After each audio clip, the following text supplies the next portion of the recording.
सुप्रभात बच्चों।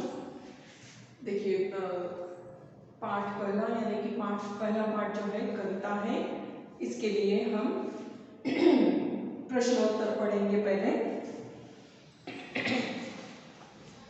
आप अपने अपने किताब अपने पास रखिए और इसे खोलिए। आप अगर नोटबुक में लिखते हैं तो नोटबुक भी आप खोलिए। पहले हम प्रश्नोत्तर पढ़ेंगे वृक्ष कविता के। हमारा वृक्ष हमारा साथ हमारे जन्म से मृत्यु तक कैसे निभाते हैं। वृक्ष रोते हुए बच्चे के लिए पालना बनकर नींद सुलाते हैं। भूखे के लिए ईंधन की लकड़ी बनकर भूख मिटाते हैं। वृक्ष बादलों से पानी लेकर धरती पर धान उगाते हैं। वृक्ष अंत समय में चिता के लिए लकड़ी भी देते हैं। ये है पहला प्रश्न का उत्तर। और दूसरा प्रश्न का उत्तर मैं पढ़ती हूँ, आप सुनिए और आपके अपने किताब में भी आप उंगली रखकर इसे मन ही मन पढ़ सकते हैं। वृक्ष से होने वाले 5 लाभ बताएं। वृक्षों से फल फूल और हवा मिलती है। वृक्षों से बारिश भी खूब होती है।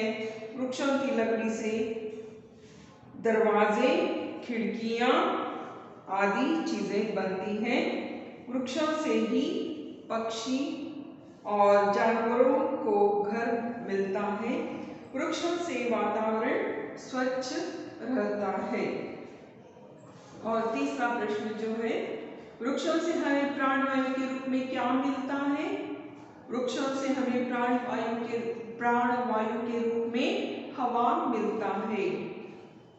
वृक्षों के जो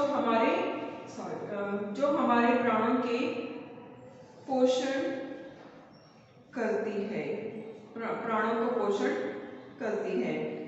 और चौथा प्रश्न जो है, वृक्षों के अभाव में हमारा जिंदगी कैसी होगी, 3 पंक्तियों में बताएं। वृक्षों के बिना हमारा जीवन निराधार है। पृथ्वी पर स्थित सभी जीवों के जीवन आधार ये वृक्ष हैं। वन्य जीवों, पशु पक्षियों और भंवरों का आश्रय वृक्ष के बिना टूट सकता है। ये है वृक्षों के अभाव में क्या क्या होता है। ये प्रश्न उत्तर हमने पढ़ लिए हैं, आप भी पढ़िए। चौथे प्रश्न का उत्तर मैं फिर से पढ़ती हूँ। वृक्षों से हमें प्राणवायु के रूप में क्या मिलता है। वृक्षों से हमें प्राणवायु के रूप में हवा मिलता है, जो हमारे प्राणों को पोषण करती है। ये प्रश्न उत्तर हमने पढ़ लिए हैं अभी, और आप भी इसे बार बार पढ़िए और लिखिए। लिखने की भी आप प्रैक्टिस करते रहिए। जितनी बार लिखोगे उतना आपका हाथ साफ हो जाएगा और आपको याद भी रहेगा। वृक्षों को नष्ट कर देने से इन पर क्या प्रभाव पड़ सकता है, यानी कि हम इंसानों पर क्या प्रभाव पड़ सकता है। हवा नहीं मिल पाएगा। जंतुओं पर उनका घर नष्ट छूट जाएगा, यानी कि जीव जंतु जो पेड़ों वृक्षों पर रहते हैं उन्हें घर नहीं मिलेगा और कहीं दूसरी जगह या तो जमीन के अंदर उन्हें रहना पड़ता है। और जड़ी बूटियों पर हमें औषधि नहीं मिल पाएगी। इन सब पर प्रभाव पड़ सकता है। और सही कथन पर चिन्ह लगाएं, वो तो हमने कर दिया है। आज थोड़ा सा व्याकरण हम पढ़ लेते हैं।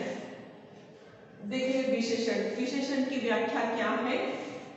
संज्ञा या सर्वनाम की विशेषता बताने वाले शब्द। विशेषण कहलाते हैं। जैसे कि विशेष क्या है, जिस एग्जाम्पल मैंने दिया है, सीमा सुंदर है। कुछ वाक्य हमने यहाँ पर लिखे हैं, उनमें से हमें विशेषण, जो विशेष शब्द बताते हैं उन्हें रेखांकित करनी है। तो सीमा सुंदर है, नवीन बुद्धिमान है, यह गुलाब लाल है, यह वृक्ष हरा है, हिमालय ऊंचा पर्वत है। तो इन वाक्यों में विशेषता बतानी है, हमें रेखांकित करने हैं। सीमा सुंदर है, सीमा यानी कि लड़की का नाम है, संज्ञा में आता है। और इसकी सीमा की विशेषता क्या है, सुंदर। तो हमें सुंदर के नीचे रेखांकित करनी है। दिखने में बहुत सुंदर है, अच्छी है, स्वभाव में अच्छी है, स्वभाव भी क्या है, अच्छा है। तो अच्छा क्या है, विशेषण है। तो नवीन बुद्धिमान है, नवीन बुद्धू बुद्धिमान, ऊंचा ठेंगना, ये जो है विशेषताएं हैं। तो नवीन बुद्धिमान है, नवीन कैसा है, बुद्धिमान है। तो बुद्धिमान ये जो है उसकी विशेषता है, इसलिए विशेषण बुद्धिमान ये शब्द जो है विशेषण है, उसकी विशेषता बताता है। और यह गुलाब लाल है, यानी कि गुलाब तो फूल है, लेकिन गुलाब का रंग कैसा है, लाल है। तो लाल क्या है, इस गुलाब की विशेषता है। तो लाल के नीचे आप रेखांकित कीजिए। यह वृक्ष हरा है, वृक्ष कैसा है, हरा है, यानी कि हरा रंग जो है वृक्षों की विशेषता बताता है। यह है हरा, विशेषण शब्द कहलाता है।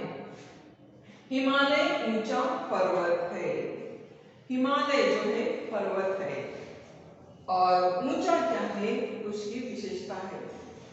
तो इस शब्द के नीचे रेखांकित कीजिए। जो भी हमने रेखांकित किए हैं वो सब विशेषण के शब्द कहलाते हैं।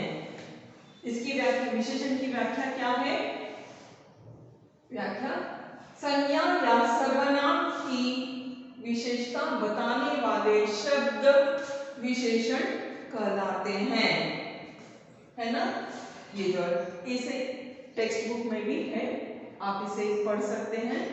सुंदर, बुद्धिमान, लाल, हरा, ऊंचा, और ऐसे ही कई कई और वाक्य रहेंगे, आपको पढ़ना है। पढ़ते पढ़ते आपको समझ में आ जाएगा। अभी देखिए, नवीन या तो विजय ठेंगना लड़का है। तो ठेंगना क्या है, उसकी विशेषता है, यानी कि ऊंचा, जैसे पर्वत ऊंचा है, ठेंगना लड़का है।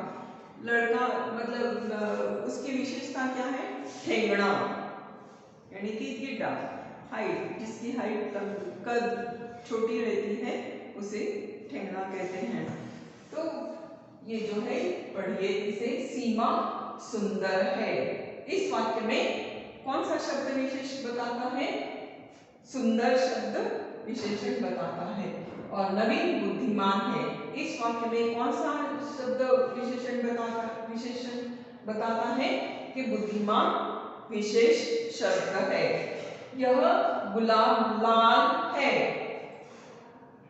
तो गुलाब का रंग कैसा है, लाल है। तो लाल क्या हुआ, उस गुलाब की विशेषता हो गई है। और यह वृक्ष हरा है, वृक्ष कैसा है, हरा है। हरा क्या हो गया, इस वृक्ष की विशेषता है, इसलिए हरा शब्द को हमने रेखांकित किया है और दर्शाता है कि ये विशेष शब्द है। हिमालय ऊंचा पर्वत है, हिमालय कितना ऊंचा पर्वत है, ऊंचा है, लेकिन ऊंचा जो है ये शब्द विशेष बताता है, तो ऊंचा पर्वत है। ऐसे ही कई और वाक्य रहेंगे, हम हमारी अगली कड़ी में हम पढ़ते हैं। और दूसरा एक वचन और बहुवचन। एक वचन और बहुवचन। एक यानी कि सिर्फ एक, जो मेरे हाथ में एक किताब है, अगर मैं एक से अनेक किताब पकड़ूं तो वो किताबें हो जाती है। बहुवचन क्या है? किताबें हो जाती है। एक जो है वृक्ष और अनेक वृक्षों, एक लड़की अनेक लड़कियां, और एक लड़का अनेक लड़के, एक तितली अनेक तितलियां। ये जो है एक और बहुवचन, एक वचन और बहुवचन के शब्द। आइए खोलिए आप किताब में पेज नंबर 10 उसे खोलकर आप देख सकते हैं। एक वचन रूप लिखे, जो कि अनेक वचन बहुवचन के शब्द दिए हैं, उसे हमने एक वचन में लिखा है। देखिए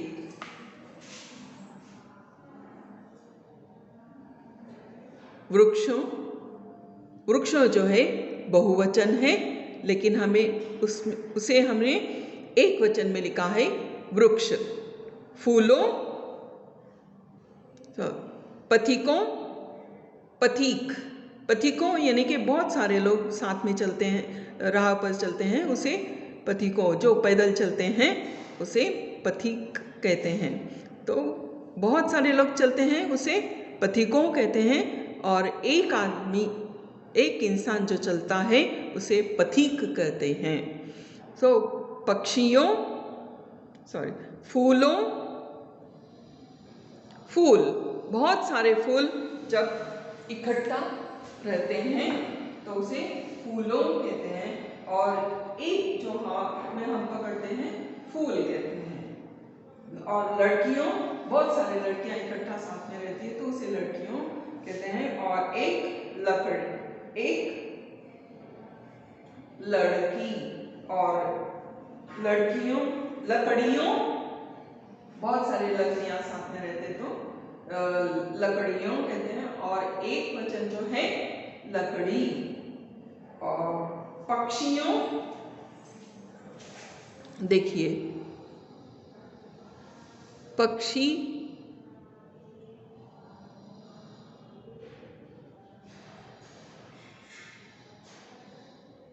पक्षियों, पक्षी,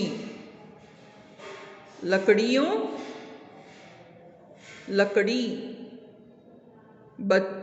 बच्चों, बच्चा, बच्चों, बहुत सारे छोटे छोटे जो रहते हैं बालक, उन्हें बच्चों कहते हैं। और एक बच्चा, ये है। थोड़ा सा व्याकरण हमने पढ़ लिया है। अब हमारे अगली क्लास में आप कुछ और वाक्य और शब्द पढ़ेंगे, एक और बहुवचन के। इसे आप लिख लीजिए।